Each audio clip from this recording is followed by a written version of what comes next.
Olá, meus amigos e amigas e inscritos do meu canal.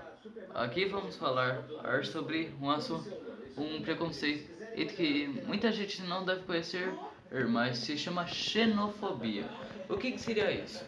Seria a desconfiança, temor ou antipatia por pessoas estranhas ao meio daquele que as ajuiza ou pelo que é incomum ou vem de fora do país.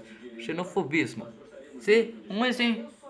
Então, resumindo, galera, xenofobia seria como uma espécie de preconceito contra os estrangeiros, pessoas fora do nosso país. Um exemplo o grande que a gente tem isso, galera, é com os árabes.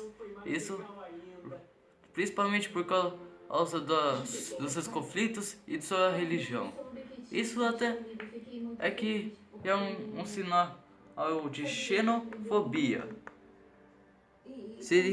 Seria o medo, a aversão ou a profunda antipatia em relação aos estrangeiros, a desconfiança em relação a pessoas estranhas ao meio daquele que a julga ou ao que vem de fora do seu país com uma cultura, hábito e religião diferentes. Então o que seria, galera? Seria como se fosse uma espécie de não tratar. Como assim?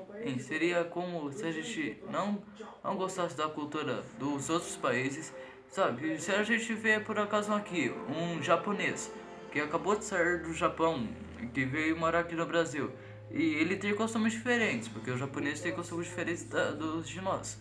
Então, o que vocês iam achar? O que ele ia pensar? O que vocês iam pensar? E também se ver até o próprio um árabe morar aqui porque os árabes são um dos maiores exemplos de xenofobismo que existe no mundo. Então, não faria com que as pessoas sentissem medo por ele ser, sabe, por ele viver num país conflituoso ou até raiva porque, como a gente sabe, os árabes não são cristãos, eles